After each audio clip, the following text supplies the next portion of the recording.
Welcome to another Ozarks Voices oral history interview, a project of Missouri State University Libraries and its Ozark Studies Institute initiative. I'm Craig Amason with the University Libraries, and today's date is Tuesday, February 4th, 2020. Our special guest is Mr. George Crighton, and we are at his home in Springfield, Missouri. Thank you so much for the opportunity to be here to talk with you. You're welcome. Just for the record, can you start off by telling us when and where you were born? I was born 30th of November 1937 right here on the farm. We were living here on the farm. Okay. Born in Springfield. Born in Springfield. Okay. Baptist Hospital. And your grandfather was Joe Crighton, is that correct? His name was George Crighton, and he went by the nickname of Joe. Joe. And he purchased, 292 acres? In 1905. 1905. And that's where your farm was located as well. That's right here. That's where we are, correct? That's right here. And did it begin as a dairy? Well, he had a dairy and a general farm. He had hogs and sheep, and he did feed out a few beef cattle and mostly dairy cattle in the early years. And in the 1920s, he and my dad operated a bottle dairy where they bottled raw milk and sold butter in Springfield. Do you know who they sold to? Individual homes. Okay. Individual home retail routes. That was before the days of co-ops and that sort of thing? That was, at one time in Springfield, there was probably in the neighborhood of 20 small dairies, farm dairies. And there was a lot of them. And then in the late 40s, early 50s, they started dispersing and finally ended up as two big dairies. Okay. Is Highland Dairy? Highland Dairy and Foremost, and Okay. then finally Foremost left, and then it left her with Highland. Okay. And Highland was a small dairy at one time north of Springfield. Well, it's changed a lot. And north of Springfield, it was a small, Mr. Putman owned it. What can you tell us about your early years? Family life, farm life, community, school? Well, when I was 2 years old, we moved to Big Piney, Missouri, and stayed up there till 1943. And Mother and my father bought the farm from his father and mother, and our local school was on Blackman Road, which across from the Springfield water treatment plant, and that was where I went to grade school. My dad also went to grade school there, and matter of fact, my mother was a school teacher there at one time, and that's how she met my dad. She was a school teacher at Blackman. What was your dad doing before farming? That's all he ever did. Okay. He was a day farmer one. He was a farmer till he quit. Do you know anything about how your folks got to this area of the country? Do you know? Oh yeah. Can you tell us a little bit about that? And my granddad came from Scotland, Dundee. He was born in Dundee in 1871, and they came over here in 1874. And they settled out west of Springfield on a century farm out there where Pipkin farm is. At one time, the granddad owned that, and he lived there until great grandmother died out there, and then great granddad died in 1904, and they sold the place. And then my granddad had older brothers. One, David Crighton, moved to Walnut Grove, and Tom Crighton moved to Capingler Mills up close to Stockton. Okay. And then there was another brother, Jack, Uncle Jack. He farmed. At one time, he owned a farm over here on Battlefield Road, and then they moved out west of town on College Street, and he had a bottle dairy out there. His son, John Crighton, and then he had the grandson, Dr. John Crighton, here in Springfield. But they had a bottle dairy out there. They operated up until in the 60s, early 60s. But they all came from Scotland. And then my mother's family all came from England. Okay. Settled in Tennessee and then came on over here. Do you know when they came to Tennessee? When they came to Tennessee, early 1700s. Oh, wow.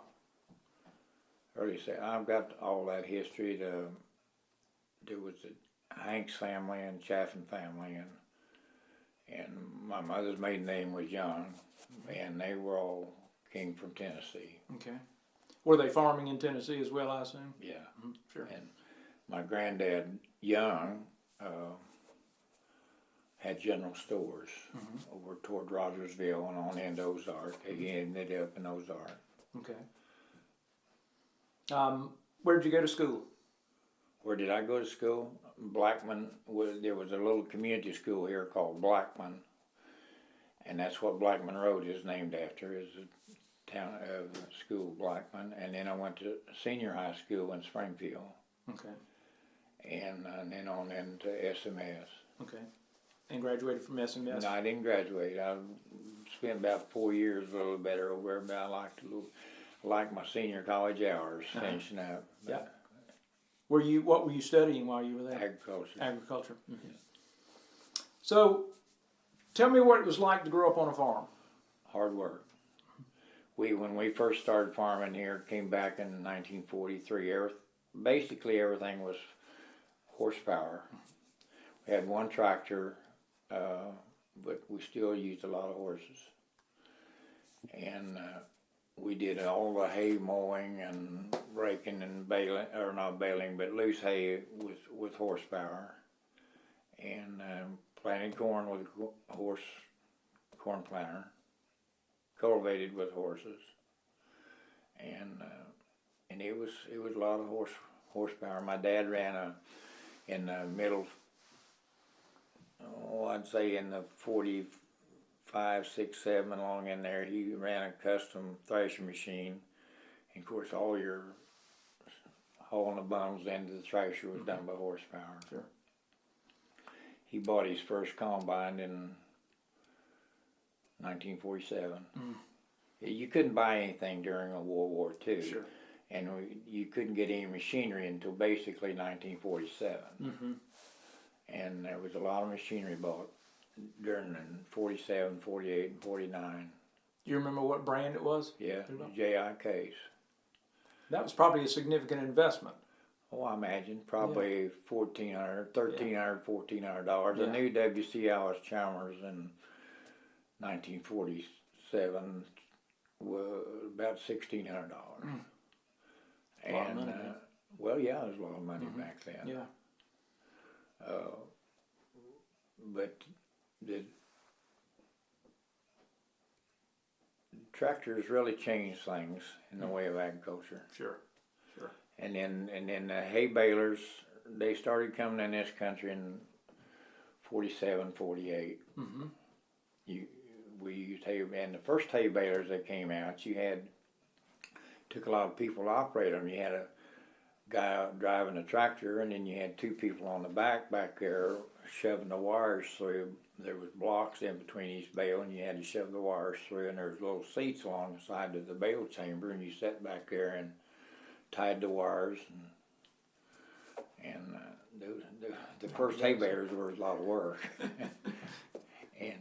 But Dad didn't have a wire tire baler. His first was a string tire baler, and it was a J.I. Case also. But back in those days, we had a lot of tractor dealerships in town, different brands, and they all kind of merged over the years. And what age were you when you started helping with the farm? Well, we all started driving tractors when we were probably 9 or 10 years old. Mm-hmm. So I was just probably So that's about when you started. 10 years And your old. siblings? What? And your siblings? I have one older brother. Uh-huh. And was he already helping with the farm? Oh yeah. Right. He was a lot bigger than I was, and he worked hard. Mm-hmm. And And I assume that most of the people that you knew, most of the your people your age were doing the same thing. They're all part of farm families. they was all farms out here. Right. Everything was farms. There was a big farm south of here, and there was an Ingram farm north up the river, and but they were all farmers. Mm-hmm. And between here and Ceylon Pine Street down there was all dairy farms, several dairy farms. And all the children of farmers were working on farms. Yeah, right. Sure. But we didn't really actually have very many neighbors. There wasn't very many kids grew up out here. There was few, but not very many. Mm-hmm. Did you go into town much? Maybe once a week Mm-hmm. on Campbell Street. Everything took Everything's place on Campbell Street? Yeah. Everything took place on Campbell Street. Yeah, so that's where you did shopping and all that sort of thing. Everything was down there. Yeah. Hardware stores, tire stores. Farm supply? Well, yeah, your farm supplies. Their tractor agencies. There was 3 tractor agencies down there, and Sears and Roebuck was down there. And if you had eggs to sell, you sold them. There was a Rhodes produce company down there that bought your eggs and what have you. And seed and feed and that sort of thing? Do what? Seed and feed stores and that sort of thing yeah, were also they on all Campbell? up and down Walnut Street and West Walnut Street, Uh-huh. west of Campbell. Okay. And there were several feed stores. There's a big feed mill down there on College in Campbell. Mm-hmm. Hawkins Milling Company was a big milling company. Mm-hmm. And then, of course, MFA was down on, the MFA Milling was down on Boonville Street, Okay. north of the square. Mm-hmm.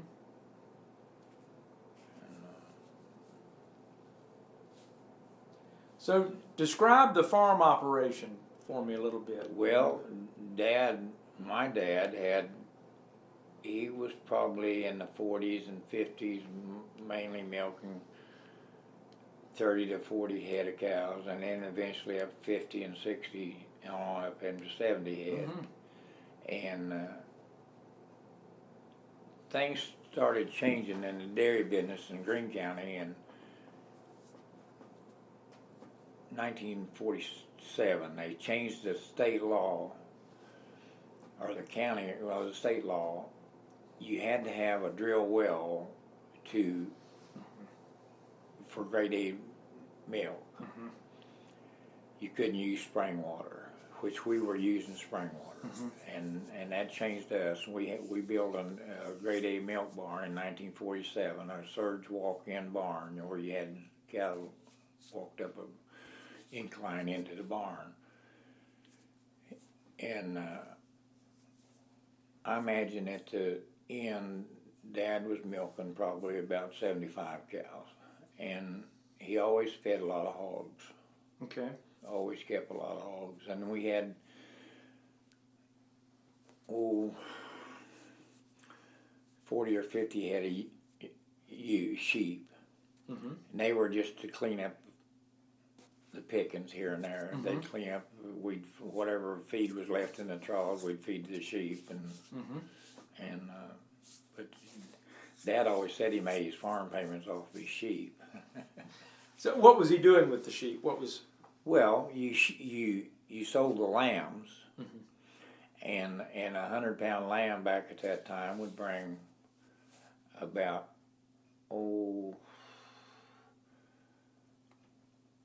probably $50, and the wool you'd get about 10 pound of wool off of each ewe once a year.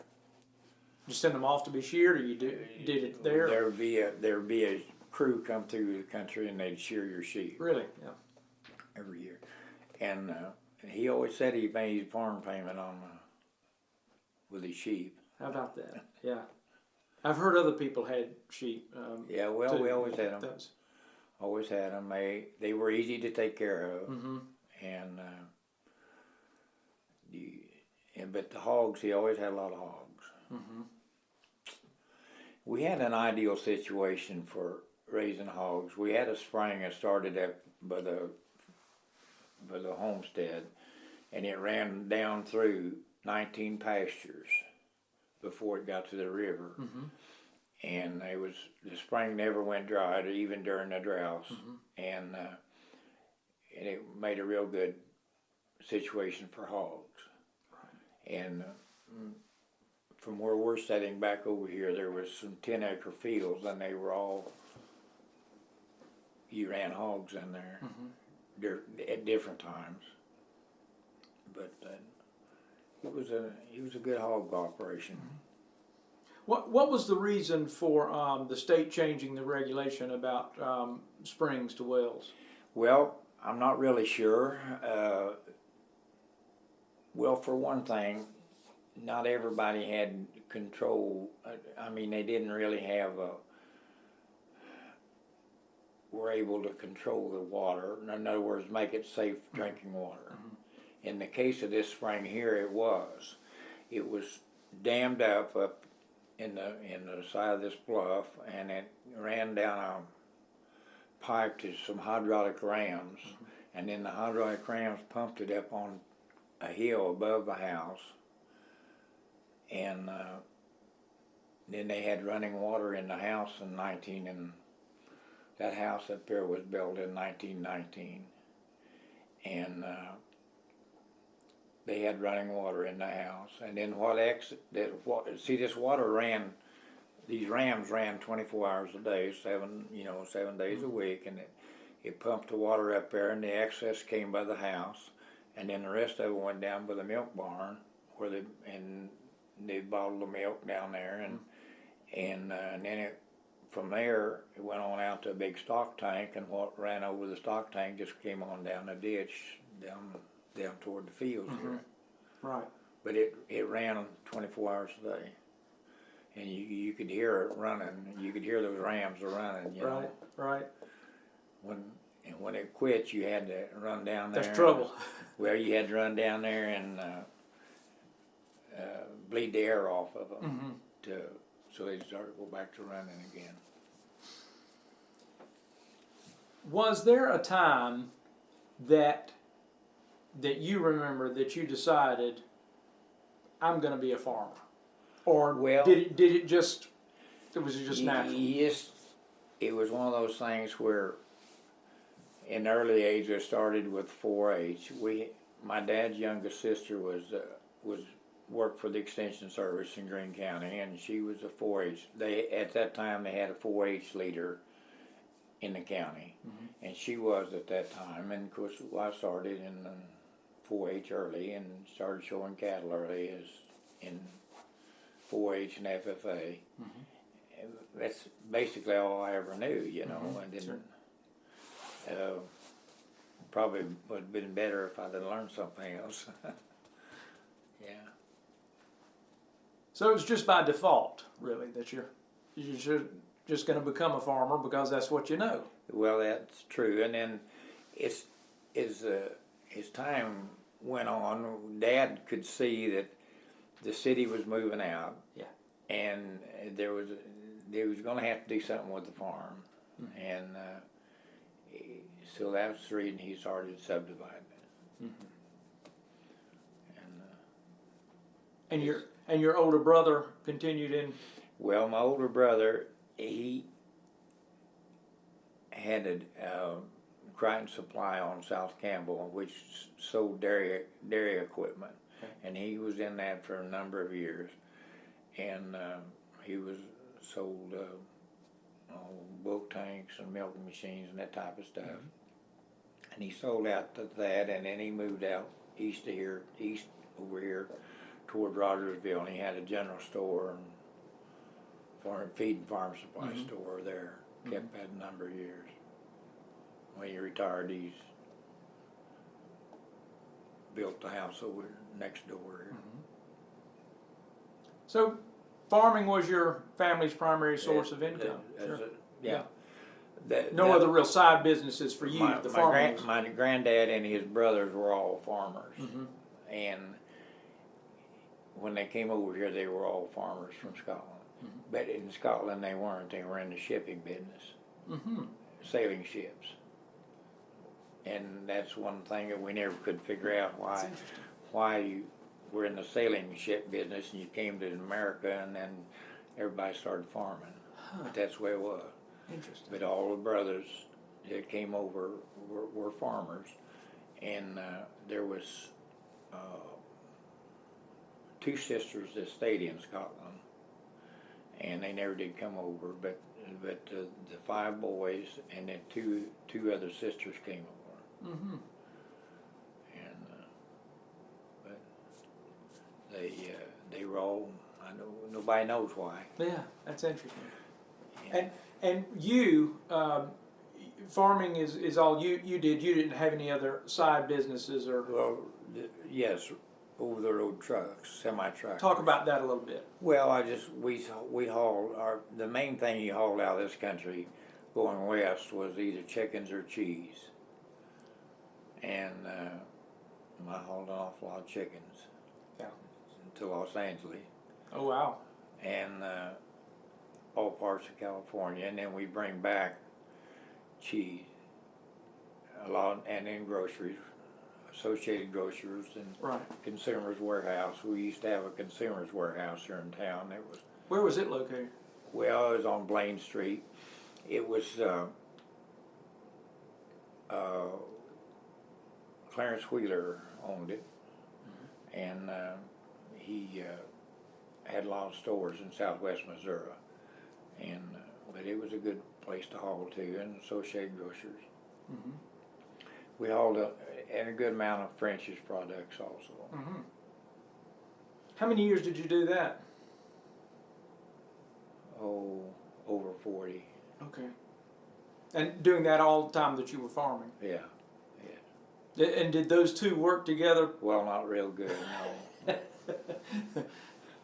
That's being on the road. That's pretty hard. time consuming there. It's hard. Yeah, it's hard. Right. It's hard. But it's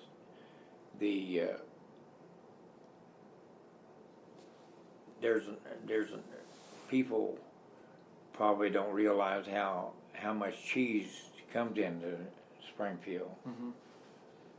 This is the central distribution point for Kraft. Right. All the cheese that Kraft has comes through this underground up here. Underground, right. And your big cheese plants today are in Clovis, New Mexico, and Jerome, Gooding, Idaho. The 2 largest cheese plants is Gooding, Idaho, and Clovis, New Mexico. New Mexico, I wouldn't have thought that. Yeah. Oh well, there's dairy cows all the way from Clovis to El Paso along the Pecos River. Wow. So, during the time that you had the farming, you were farming. Describe how the operation changed. I mean, obviously you're not. I wasn't milking any cows here at all. No dairy. No dairy. It was just I had some beef cattle and mainly hay and small grain, corn. And but the time that I was farming part of this, it wasn't all. I mean, it wasn't all 292 acres. It was down to about maybe 160, 180 acres. Okay. At the most. And because the upper part of it had already been subdivided. Right. And this farm laid in 3 levels. You had the upland, the second bottoms, and then this is the second bottoms right here. And then you had the low bottoms down by the river. Right. And it was and this place was this farm was back when I forget what years it was. It was in the late 40s, early 50s, there was several programs that through the water conservation that we terraced. Everything on this farm over 4% was under terraced and waterways. Okay. Matter of fact, this field back here still got a few terraces you can see, but all these fields were terraced and waterways, and Dad was a good conservationist. He knew how to take care of the land. And did he learn that from Well, just his doing dad- it, or? his dad, I guess. But Dad stayed up on with times on taking care of the property.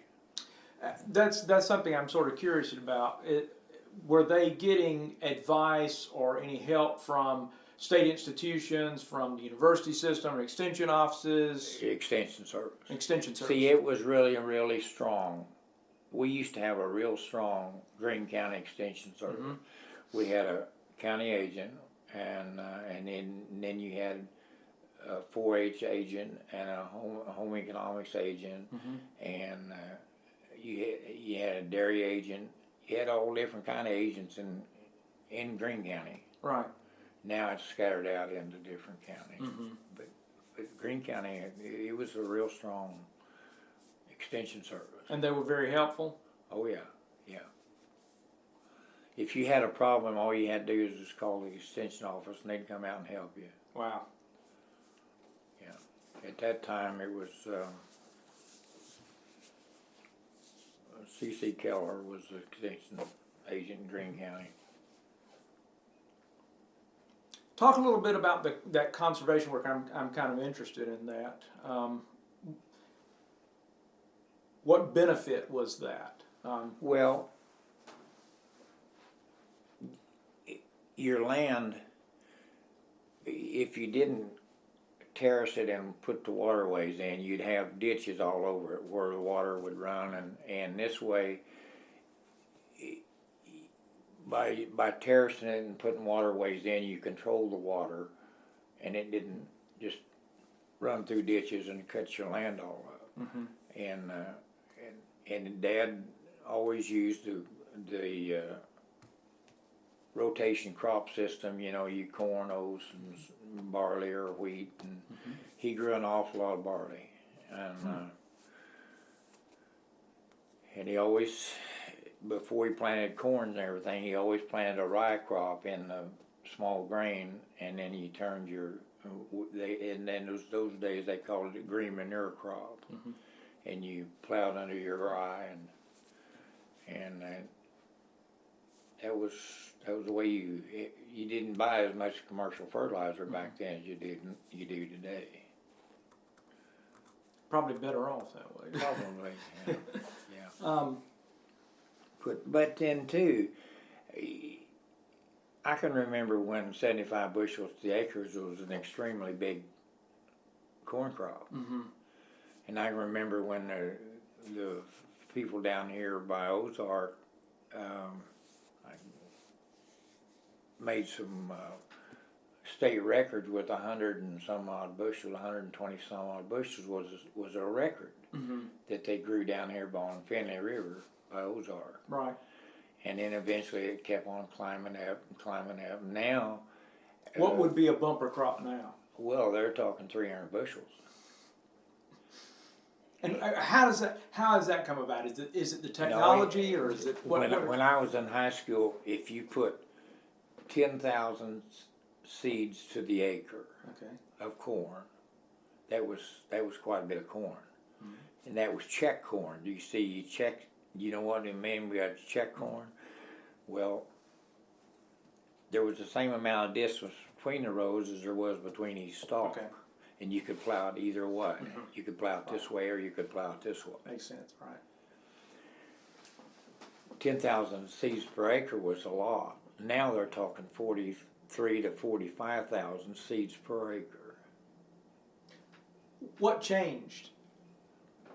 Well, they grow on. They're back when can remember what the corn stalks were big rounds of silver dollar.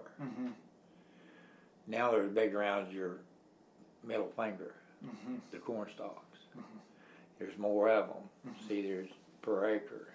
And we used to use 36-inch rows. Now they're down to 12 and 16-inch rows. So it's just denser. Yeah. Yeah.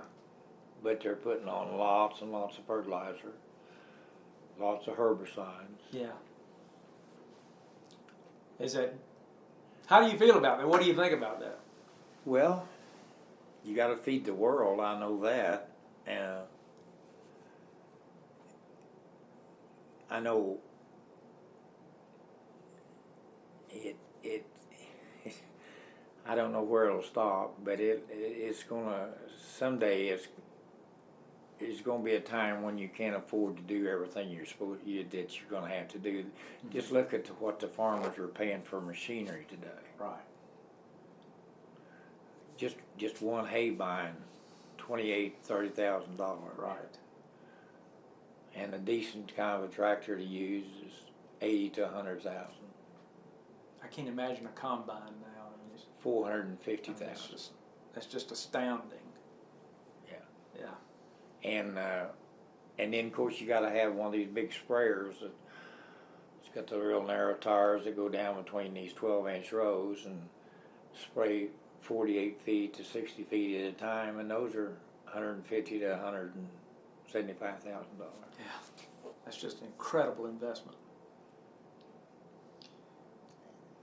And the thing that blows my mind is Greene County, Missouri, was the second largest dairy county in the United States in the 40s and 50s. Mm-hmm. Dane County, Wisconsin was number 1. Mm-hmm. Greene County was number 2. And I think there's less than 5 dairies in Greene County. And I read about dairies closing every week. You read about it. Some huge dairies, even in Ohio and so forth. What's happening with that? I mean, why is that the case? Well, I mean, people a are lot still of those drinking milk. regulations. For several years, I was hauling cheese to and from Wisconsin, and in Wisconsin, the dairy farmer can't haul the cow manure from his dairy out and spread it on the field.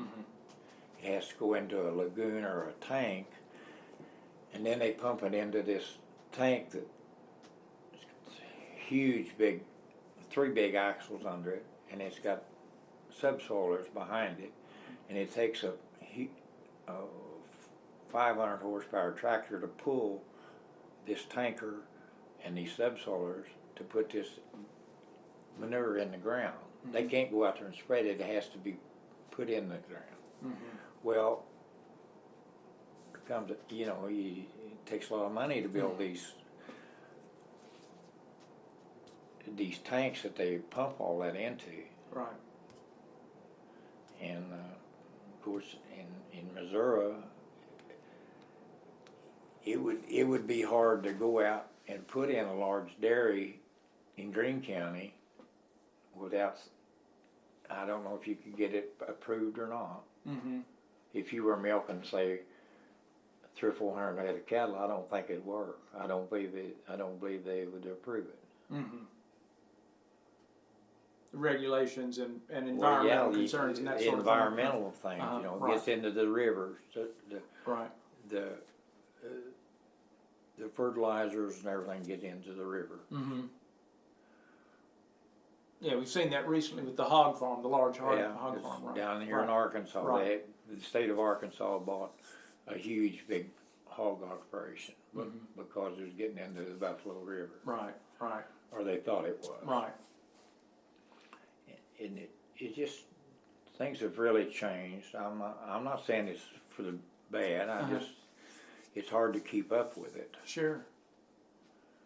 And I don't know how a young person, unless they inherit it or an older person takes them in and helps them along, how you could ever get started. You're the third person in 2 weeks that said that to me. Well, exactly those words. There's a couple. There's a farmer over here, east of here, that his farm's pretty big, and but you know, he doesn't have anybody that's going to take over his operation. And I've got one neighbor that does our custom hay, and he comes in and bales our hay for us. He's up the river from us. His operation's getting ready to close down, and his mother and dad's gone, and the family's selling the property and what have you, and it's just nobody's going on with it. To carry on with it, right? Yeah. I've got a cousin out at Walnut Grove that operates a big dairy out there, and he's got, but he does have two sons that are in there with him, and but I don't know if they'll continue or not. Is the cost of labor and the availability of labor a problem too? Well, I'm sure it would be. I haven't had that problem. I mean, I haven't been involved in that to hire farm labor like that, but I'm sure it would be. It's awful hard to find somebody to help you do anything. When your father had a dairy, did he have outside labor, or was it? Oh just, yeah, oh yeah, always. Was that difficult to find labor, or not back then? It not wasn't. back then? No, it wasn't. There was always you could get. And they always said if you couldn't work for George Crighton, my dad, they didn't want you. But he was a good guy to work for. He was a good guy to work for. So during the time that you were a farmer, how did you market and sell your products? Well, the cattle went to Springfield Union Stockyards, which used to be on Division and Kansas Street in Springfield, and then eventually they moved out west town here. We'd already quit cattle business when they moved out there, but we sold our cattle to the Union Stockyards in Springfield, in the same way as our sheep and hogs. Okay. Now, there was one time, Welch Packing Company was up on Barnes and in their Barnes and Traffic Way streets there. We used to sell a lot of hogs into Welch directly to the packing company. But that, of course, has went out. MFA had a packing house in Springfield, but basically Union Stockyard. But and selling locally. Yeah, for the most part. Yeah. What about crops? We actually didn't sell. Well, if we sold anything, it would be wheat, and we sold it to either Lipscomb or MFA. So you're using your other crops for feed? Well, we fed it to our livestock. That's what I mean. Yeah, you're using it. Dad, we didn't sell a lot of. We didn't grow a lot of crops for cash crops. It was either fed to the cattle or the only thing that we ever sold basically was wheat. Okay. And then Dad sold an awful lot of grass seed locally. We had a small seed cleaner in the wintertime when you couldn't work in the field. We'd clean seed, and he would usually combine, or back in the days when you run a thrash machine, combine red clover seed, and in the wintertime we'd clean the red clover seed and sell it. Orchard grass seed, and fescue wasn't a big deal then because it didn't really come in here until the middle 50s. Okay. And but orchard grass, a lot of orchard grass seed. And where were people selling eggs? Probably MFA. There were several hatcheries in Springfield at that time. Edwards and Edwards and MFA. MFA had a big hatchery in Springfield. Okay. And they'd buy eggs. But there wasn't that many really egg farms around Springfield. Okay. And we didn't have eggs, very many eggs to sell. Mm-hmm. Now my brother at one time he put in a chicken house and he sold his eggs. I forget the company that came through and they bought them, mm-hmm. the eggs. Okay. But he had a big chicken house. What would you say were some of the biggest challenges you faced as a farmer? Weather would be number one, and the prices of the product. When I got out of service in the middle or late 50s, 57, 50 along in there, milking cows. 100 pound of milk was the same price as 100 pound of feed, about $2.50. Mm-hmm. Well, that's just hard. You just didn't know margin there. Right. And of course we weren't getting the production per cow back then as they do now. You know, back in those days, if you had a cow milking 50 pound a day, that's a pretty good cow. Mm-hmm. Now they're culling cows that aren't milking 70 pound a day. And I know in the big dairies out in Idaho, if a cow doesn't give 70 pound of milk a day, they call them.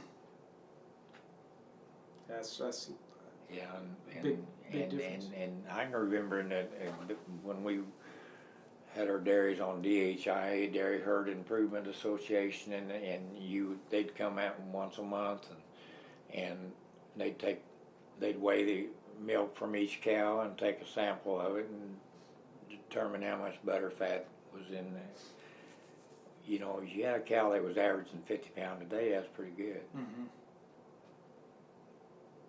Was that association a state, or regional, or federal? What was that? You mean DHI? Yeah, right. That was a federal. Okay. I don't remember. All states had it. Mm-hmm. And of course, all breeds of cattle used it. Back in those days, it was Holsteins and Jerseys and Guernseys and a few Ayrshires, and up north, and you had a lot of Brown Swiss. Mm-hmm. And Springfield had the National Association for Milking Shorthorn Association. Mm-hmm. Dr. Johnson here in town was a big one into milking shorthorns. Okay. But your main dairy cattle were Holsteins and Jersey, Guernseys, and Brown Swiss. A few Ayrshires. Mm-hmm. Ayrshires were mainly up north. Okay. Back east. Guernseys was a real popular breed back then. Mm-hmm.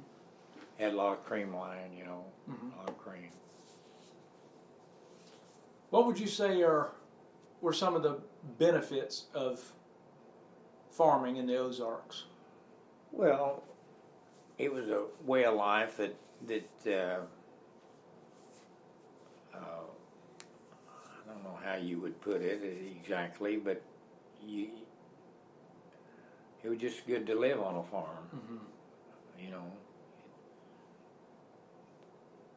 you made more money working in town, but it was just good to live on the farm. It's sort of like in the blood, Yeah, kind of thing. in other words, Yeah. don't know any different. Right. Yeah, you just don't know any different, so you farm. You've talked a little bit about the technology. How has technology changed farming during your lifetime? Well, back earlier you said something about the way they plant more. Now they go in and they've got programs that they can take this your tractor and the machine through the field, and it will tell you if this part of the field needs more nitrogen or more phosphorus or more potash. It'll tell you, Mm-hmm. and it'll tell you maybe this part of the field is high in potash and low in phosphorus, and this part's vice versa, or not. And and it does it all. And I know, for instance, a family in Ottawa, Minnesota, that they've got tractors and combines that drive themselves. Mm-hmm. And you've got two sons that have grown up in the business, and one works for John Deere and one works for International, and that's all they deal with is programming machines to go out into the field and operate by themselves. Mm-hmm. That's mind-blowing, isn't it? Yeah, it is. It sure is. It sure is. Well, I think computers and the internet, of course, have changed the world in exponential ways too. My wife Hazel, she grew up with. I mean, she in business learned the computers and knows all that. I don't know anything about it, but she stayed up with it. But it's changed things so much. And I didn't, and I should have. Well, I know that some of these cattlemen in the area who've got big operations, they've got guys bidding on their cattle with their phones while they're driving their tractors. Yeah. I mean, it's just amazing. Yeah. And, used to, I knew big time cattle buyers and farmers that carried everything they owned was in their shirt pocket. Yeah. And this little tablet that somebody gave them as an advertisement thing, mm-hmm. Everything they knew was in this little tablet. Well, now these guys are, like you said, they're on their cell phones, mm-hmm. and like they're buying cattle in Garden City, Kansas, or Dodge City, Kansas, and they're cultivating corn. Yeah, it's amazing how it has changed. But it's also, as you mentioned earlier, it has made everything so expensive too. Oh yeah, it does. A farmer couldn't take a 320-acre farm today and buy him a 80 horsepower tractor, one tractor, and 4 row cultivators and planters, and a 10-foot grain drill, and make it. He couldn't do it. Right. He'd be working 20 hours a day. He'd sure have to have lights on his tractor because he'd be out there all night working. Right. I can remember when my dad did custom work, farmed this place with one W.C. Alice Chalmers. And that was a 32 horsepower tractor. But he stayed in the seat all day and a lot of the night. Mm-hmm. But he'd go around filling silos for people and still did all the work here on the farm with him. It's amazing what they did back then. Yeah, between the cost of equipment and the rising cost of land. Yeah. As you said, unless you're inheriting the land. Well, I know this one WC that Dad owned. He bought new, and it was $1,630. And that same year, we got a new Ford car. Back then you had to get on a list, and your name had to come up before you could buy a car. And our name came up at Lebanon, Missouri, for a Ford car, and it was a little less than $1,700. Mm. And things have really changed. Mm-hmm. Land prices. There's land prices around here is just crazy. Right. There's land selling. I know one place over here that I think there's 20 acres in it. They've got it priced at $22,000 an acre. There's another place over here on Sunshine Street that they've got it priced at $32,000 an acre.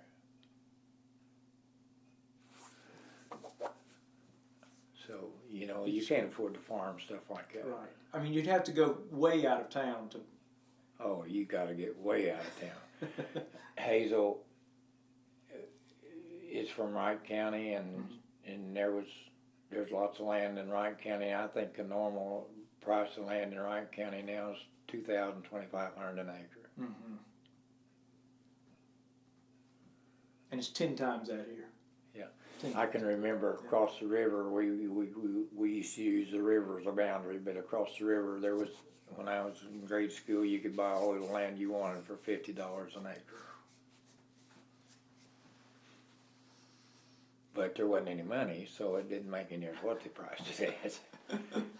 When I got out of high school, I noticed some good farms over here that could have been bought for $100 an acre, but there wasn't any bank or anybody going to loan you that kind of money because we just went through a terrible drought in '53 and '54. There wasn't any money anywhere, so it didn't make any difference. Before we look at some of the stuff you have here on the table, and I want to spend some time doing that, I want to ask you, and you've sort of touched on this, but you know, what do you think is the future of farming in the Ozarks? Oh, I think it's here to stay. I mean, there'll be farms, and it'll just be in different areas. It's moved out. The rural areas moved out, and Greene County, you still got a lot of good farmland in Greene County. But the edges, but look at if you look at the city limits of Republic, and it takes in Brookline and Ozark, Nexa, Fairgrove, Walnut Grove, Ash Grove, they've all spread out. Now Springfield joins Willard. And you know, there used to be a lot of farm between Springfield and Willard. Right. But there isn't any, It's you just- know, so Right. they're, but you know, there's still going to be good farms. It seems like cattle has become Well, the dominant. 7th District in Missouri is #2 cattle country in the United States. Lawrence County is the leading county in Missouri for cattle. Which means it's still profitable. Sure, but it's just bigger and bigger. You know, it used to you a person had 100 head of beef cows. That was a lot of cows, but it's not anymore. Right. 300, 400, 500 head. That's what a couple of farmers have told me over the last few weeks. They've said, you've got to get bigger, you've got to get out. Well, Hazel has a nephew that's farming, and he's actually a farmer, grew up as a farmer, and actually is a farmer, educated children, and but he's running probably up around 400 head of cattle. And that's what it takes. Got quite a bit of land. It takes it. Yes. But he's doing all the work himself. Wow. With a small amount of equipment. I mean, you know. And then he's doing it the smart way. I mean, but he's working himself to death, of course. Well, show me some of the. Let's do some show and tell. Okay. Well, And I'll try to zoom in on some of this too. I'll give you a picture of my granddad and my mother and dad.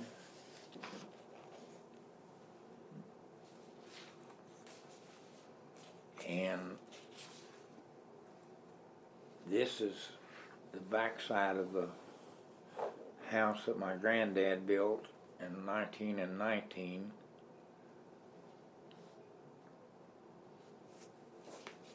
And this is kind of an interesting story about this. This was a silo that was on the dairy farm, and it was a big silo. Most silos were 10 by 40s, 100-ton silos, and this one was on the inside. It was 18 by 40, and it took 250 per ton, and it was hand built. he made the blocks out of creek gravel and laid the blocks, and quite a story about that silo. And this is one that I'm kind of proud of.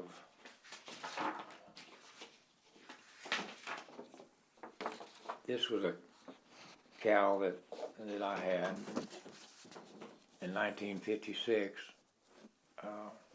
She was grand champion at Pan American Expedition in Dallas, Texas, and I showed her in, let's see, Tennessee, Missouri, Iowa, Kansas, Oklahoma, Texas, and Waterloo, Iowa, and she never was beaten. How about that? And here's a larger picture of her that really proud of that cow. Hauled her a lot of miles. What was her name? Twin Elms Gloria Lee.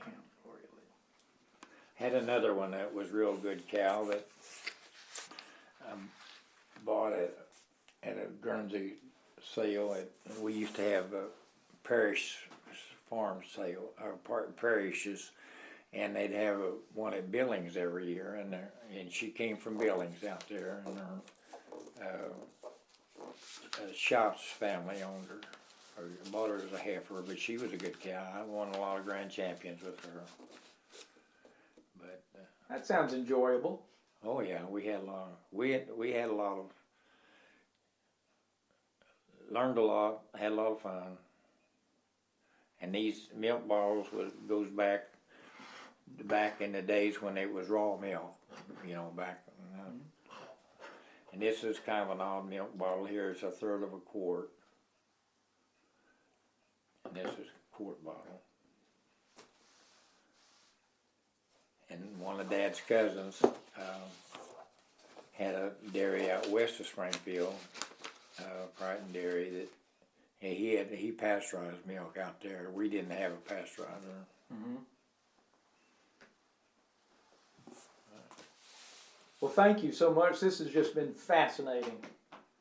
Well, we've had Some of this cattle he shipped to show by the railroad. Wow. Oh yeah, we went. Let's think of the year, probably 1952. We went our rail cars here in Springfield and shipped them to the Mid-South National Show in Memphis, Tennessee, and hauled them down over the railroad. And there was a Holstein herd, J. Sam Williams,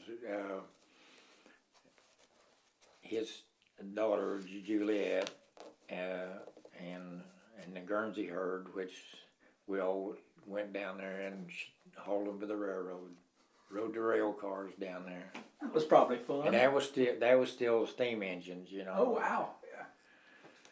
And we didn't realize it, but when you got down to Omaha, Arkansas, you had to go through a tunnel.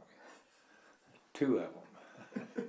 We had, but Juliet, she grew up with Holsteins, and she married Tom Kazee, who passed away a couple of years ago. But her son Tono is the one that's at the stockyards, Springfield Livestock. That's her son. But Juliet grew up with Holsteins, and we had Guernseys. Well, if somebody wanted to go into farming today, would you discourage them, or would you encourage them? I would encourage them. I mean, you need to know. It would be nice if you grew up on a farm and understood it, But just for somebody to come out of town and want to start farming, you've got a lot to learn. Yeah. There's a lot to farming besides, building fence and. I'm always fixing fence or hanging a gate or something. There's always work to do on the farm. Yeah, there sure is. Well, Always. Thank you so much for agreeing to do this. Well, I've enjoyed it. Thank you so much. Me too.